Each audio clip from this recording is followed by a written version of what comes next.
So hi again, it's me John, and this is my very first telescope. It's an Orion StarBlast 4.5. It is a reflector telescope, and I thought I would show you around a little bit as to what you can get for the amount of money I spent for this, which was $200. Okay, so this is a reflector telescope, meaning that the light comes in through this 4.5 inch aperture here, bounces off a mirror in the backside, comes up to this point, hits a second mirror, the light waves are hitting a second mirror and bouncing out to this eyepiece. So basically that's how it works. It is not, there is no glass in here, there's no lens like you would see in a typical camera or telescope or microscope. I can look right in and I am seeing a mirror at the bottom, and this is wide open. I could throw a rock in there and it would just come down and hit the mirror. That's how these are designed. This on the top is a finder scope.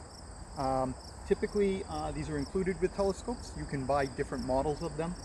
This one is set up so that it is aligned with the optics in the scope itself. So when I look through this, I turn this on and I see a little red dot through this little, there's a little glass scope here. It's not magnified. So I will see a little red dot, like a laser dot, and I can focus in on a star or some other object in the sky that I want to see. And then when I look through here, it being magnified through the eyepiece here, I should be right on the same spot. So with this is battery operated, and when you first slide this on here, you do need to make a couple of adjustments on the back side here to align this so that it is working in alignment with this. Because you don't want to be pointing at a star and have this pointing off a couple of degrees to the side, or that can kind of make for a real fun time when you're trying to line things up. So basically, one of the first things you do when you get this set up is you take it out maybe in your backyard, you focus on a point a good distance away, preferably a quarter mile or so, and get something lined up in here, look at where it is in here, and play around with these couple of knobs. It's really quick. It takes maybe 10 seconds, 20 seconds when you know what you're doing. So that's the initial setup with that. This right here is, these are brackets that are designed to hold the tube in place. So if I loosen up these two brackets, this whole tube just lifts off. Very, very light because it's hollow, because there is no glass in there, except for what's on the mirror and the eyepiece here. But what's nice with this too is this is a little bit of a trick that I learned, which is that sometimes when you're rotating this around, you lose the, this scope can kind of be put off to the side, or the finder scope can be put in a position that's very tough to navigate with. So I found that if I loosen these up, I can actually rotate this. All right, so that's helpful for, if you're in an awkward position, just to be able to do that. So these are just snug enough to hold this in place. So the other settings that we have here, there is a declination and right ascension knobs and controls. So the way this works is not simply pointing up and down and left and right. This works by aligning itself with the North Star. So when you first set this up, there are a couple of different things that you do. One of them is you want to make sure that this dial is set for the latitude where you are. I'm at 43 degrees latitude, so the first thing I do is I lock this into place, and then I never touch that unless I were to bring this some distance away. Where the latitude changes, I'm not going to do that. The second thing you typically will do is you will kind of come over to where the North Star would be, and there's lots of places to find out how to find that, but it's extremely easy. It has to do, if you can see the Big Dipper, you can find the North Star. So you would find that, and then you would lock this screw here. This locks this into this position right now. Now you have two ways that you can rotate this scope. One way here is for the right ascension. There is a locking mechanism. I'll show you this, how it would be set up here. There's a locking mechanism here, and by loosening that up, I can rotate this left and right. And this is a counterbalance, so it's always going to keep this from falling over. And I've had this in some really awkward positions. I'm actually not too far from one right now. When I'm looking at something like Vega, which is way up overhead, I'm looking at it almost like this. So to get it into this vertical position, it's a little tough to actually work with. It actually can, you're gonna get down on your hands and knees in some of these locations. But the thing is, this counterbalance is keeping everything from falling over or tipping over. I've never even felt like it was going to. But getting back to what I was saying, you have a couple of controls on here. You have your right Ascension, and you have your Declination. And so the way that these things work is, once you have locked in on the North Star, all of the night sky rotates around the North Star. So if you're looking at the Big Dipper, the North Star is here, and the Big Dipper is here. The Big Dipper over the course of the night will begin to rotate around it. So by focusing on this point, as things move in the night sky, your telescope is going to be able to follow those things as they move, exactly as they move. So why is that important? Why don't you just want to like focus at a star or focus on a planet or something and just leave it? Well, for things like stars, there isn't a lot of movement over the course of, say, 30 seconds or so.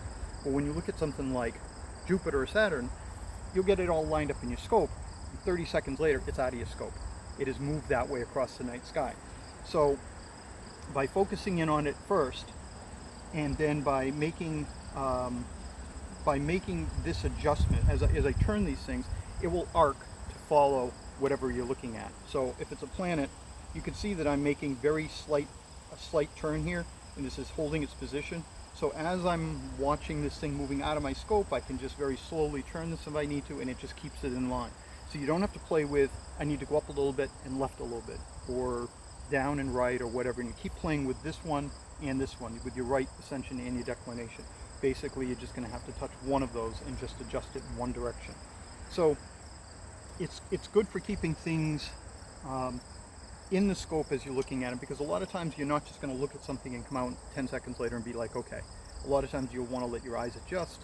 You may want to look and try to see more details, try to learn a little bit more about that part of the night sky. So keeping something in focus for a longer period of time is a good idea. So anyways, like I said, when you are finding your night objects, your objects in the night sky, you are essentially going to do a quick sight through this to find where it is, and then you will make your adjustments and you will lock it in. So I may make an adjustment this way, and then it's down a little bit. I'm kind of just turning it to where I want. I'm locking this in, and I lock this one in, and then I'll look through my scope here, through my eyepiece, see where I am, and then make final adjustments here. So the last thing I want to show you initially here is, get this back to where I was. Your eyepiece here has focuser knobs. They basically do the same thing. Both of the knobs do the same thing. They bring this in or out, and it's changing the focal plane, it's changing the length that the light travels up to this point where it meets your eye. And that's important because different objects are different distances away, and you may use different size eyepieces. For example, this is a 25mm eyepiece, and different eyepieces are going to give you different magnifications. 25mm does not mean 25 power or 25 times. So if I use a 10mm, I will be significantly closer than with the 25. So a lot of times what you do is you start with the 25. You find something like, let's say you're looking at Saturn. You get it in view with the 25, and then you try to get it fairly center of your view. And then you might take the 25 out and put a 10 in, okay? So let me show you.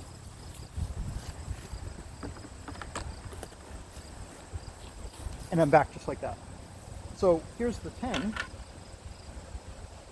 versus the 25, okay? You can then actually go one step further and get what's called a Barlow Lens. This is one by Orion called a Shorty Barlow.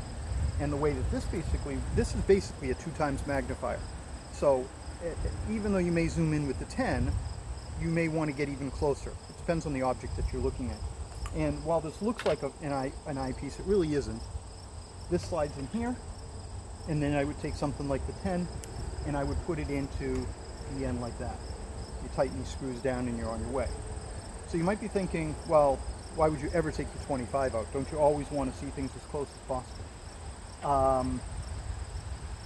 That would seem like the thing to do initially, but there's a couple of reasons why you might not want to. First of all, there are some objects in the night sky that are wide. They're larger. For example, the Andromeda galaxy is much wider than the moon. So if you have,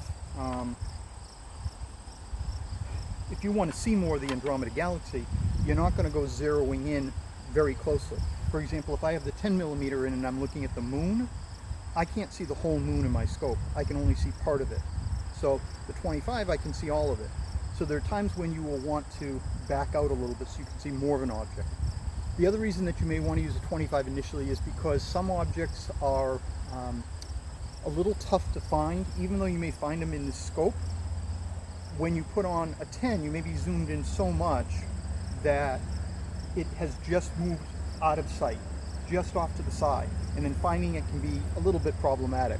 So starting with the 25 and then working your way down to a 10, it's like, okay, I found the object, now I'm going to zoom in on it a little bit more. So now I'm going to center it in here, put in a 10, or put in a 25 with a Barlow, or a 10 with a Barlow, or whatever you want to do to get you closer. So that's basically it, as far as the general beginner use of this goes. So this one cost me $200, and I wanted to tell you a little bit about what I liked and what I didn't like with it. I bought it through Orion, a great telescope company. There are telescopes you can buy in department stores that are $50, $100, and they are junk.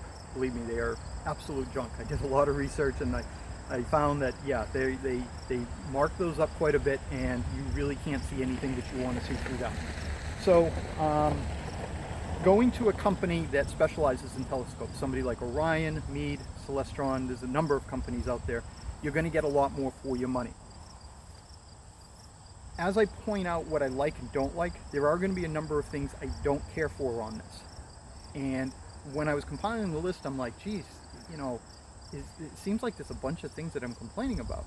But then I remembered that, look, I spent $200 on this.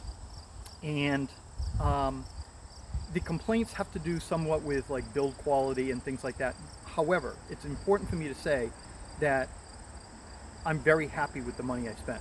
I am very happy with the fact that I've got a telescope that is showing me what it's showing me, and the number of components and the quality of the components. For $200, you really can't do much better. If you want to get into this hobby, that's a good place to start. To be honest with you, I've now spent about $360 total, and I'll kind of get into that more in a little bit to tell you exactly what it is I spent money on, didn't spend money on, and didn't spend money on. Well, let me start out with this stuff.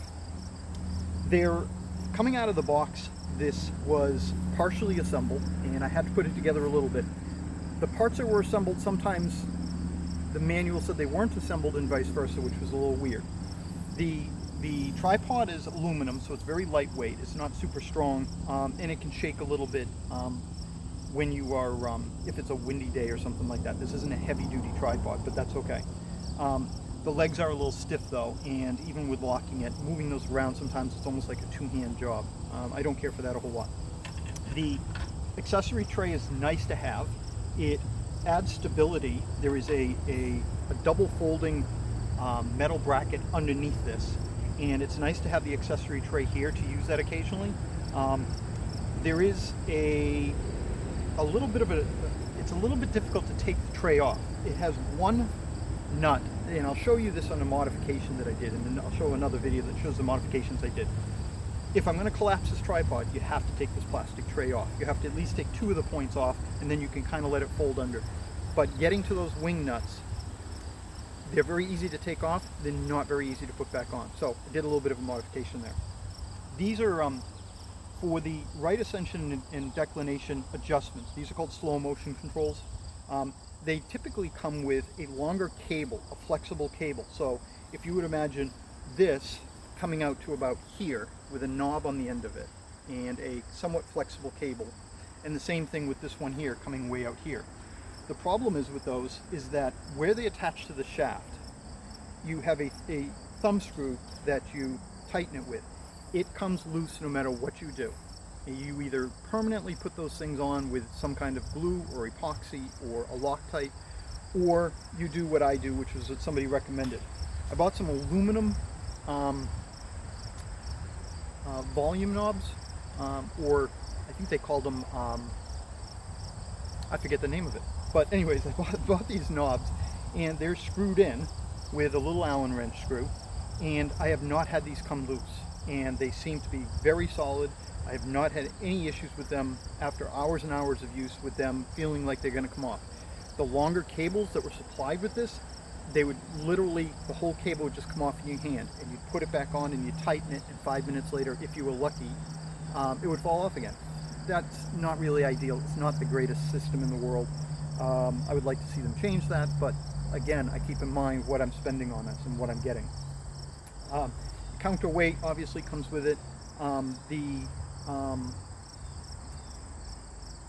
Everything basically that you see here, this is a little battery operated thing. A complaint that I have with this finder scope is this. When I turn this knob, it turns it on. Okay, there's a little click there. And basically you're adjusting it on or off, the level of intensity of the light. You cannot tell this light is on unless you are looking through it. It's the only way to tell it's on other than feeling this knob and actually clicking it on or off. So what will happen is, I'm going to look at a couple of objects, so I'll turn this on, I'll look through it, and then okay, I'll find my spot, and you can see where I'm going with this probably. The next morning, uh-oh, I forgot to turn it off, and it's dead. It uses a CR2032, I believe it is, battery. It's a fairly standard battery in things like car remotes and some other garage door openers, things like that. So they're not terribly expensive. They're about $2 a piece.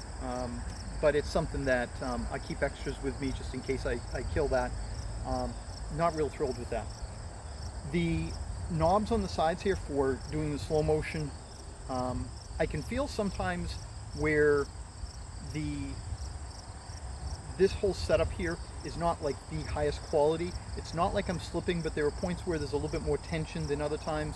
But again, you know, like this one feels like it's hard to turn right now. This one wants to turn very smoothly, and there are times when this will feel a little, it feels like it's the gears are a little bit loose. Again, in considering what I'm getting and the quality of what I've been able to see, I really don't have any complaints. If I really want to get into something that's going to be like $500 or $600 or more, I can buy a better mount. I can still use the same scope. The stuff is all interchangeable. I can buy a better tripod. But for $199, and that's like including shipping from Orion, and this was as of July of 2021, it's pretty good. I mean, I really don't have any complaints. So what have I been able to see with it? Okay, Jupiter and Saturn, I can see those. What surprised me is that they are a bit small, but it has nothing to do with the telescope. It has to do, as far as the brand goes, or this particular one, it has everything to do with the size and the type of the telescope. So Saturn, you can see primarily one big ring going around it. It's a big flat ring. You don't see the separation into multiple rings. On a really good night, I should be able to see the separation, taking that into at least 2 rings. Jupiter, I can see a band of orange that goes around. I cannot see the great spot, and I can't see a second band. However, again, on really good conditions, you should be able to see that. What I could also see looking at Jupiter very clearly was 4 of its moons. And that was like really surprising when I'm looking through and I'm like, Jupiter, and then I see these 4, well, it looks like really tiny stars, but they didn't feel like stars. And they weren't, they were Jupiter's moons. And that's typically what you can see, with the exception that sometimes one of them might be behind the planet. Like in the course of the night, these things go behind the planet. Or what I haven't been able to see yet, but I hope to soon, is when one of the planets is in transit and it comes across the face of the planet and it casts its shadow down onto the planet itself. That's going to be very cool to see. I've been able to see double stars, binary stars, things like the second star in the Big Dipper is actually, it's simplified, it's a binary star. It's actually part of maybe a 4 or 6 star system, but for sure there's 2 stars. And you can look up at night and you can kind of see that. If you've got really good eyes, you can be like, yeah, I can kind of make out 2 stars. But when you look through here, you see that those 2 stars, there's questions about whether they're gravitationally attached to each other or whether they're separate. But the brighter of the 2 actually has another star right next to it. And that's really fascinating, that you never would have seen. And my understanding is each of those two stars that you're seeing, the two that are very close to each other, are actually two stars each, and that they're so close that you can't make them apart. Most of the stars in the night sky are binary stars. So it's kind of neat when you're looking through this. The other day I looked at another binary star and saw one that was kind of orangish and one that was bluish, and they're rotating around each other. So that's what I've been able to see so far. The other thing I saw for the first time was a Messier object. So I'll have another video that deals with Messier objects, but I picked out one that I was trying to see, which was called M57. It's the Ring Nebula, and it was directly overhead, so that playing around with adjusting this and having to look at Vega almost straight up in the air like this. And so like I'm trying to line it up like this, get it just right, and then lock it in to position, and then make my final adjustments. That's where I started with that.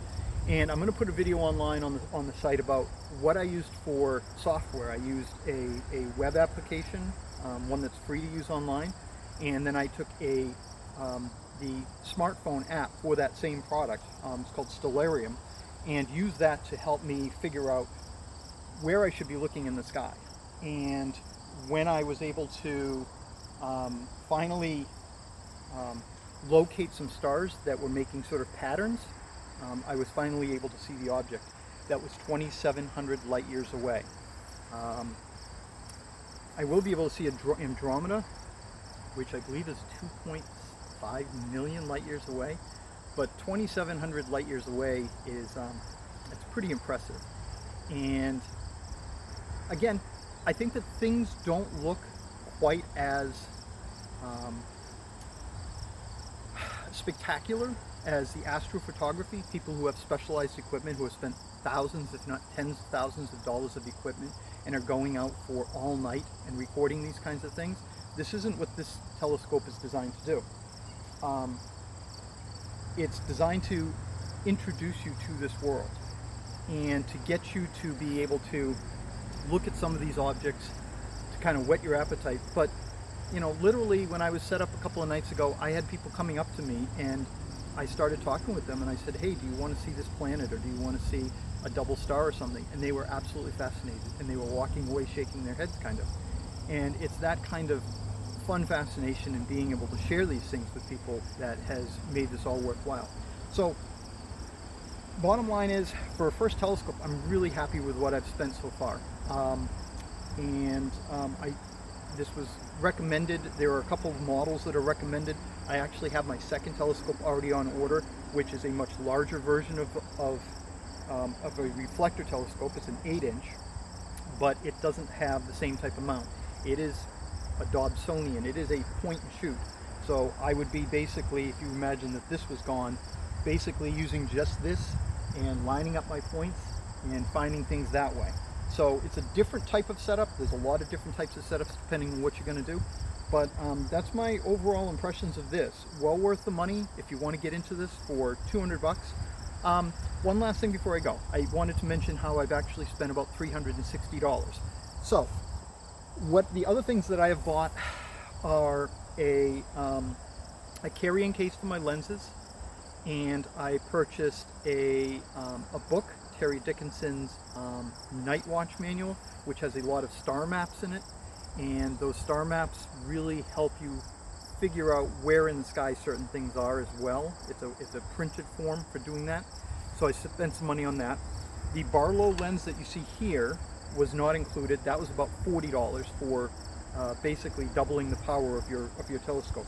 The 10 and the 25 that you see came with it, so this was an expense that I incurred.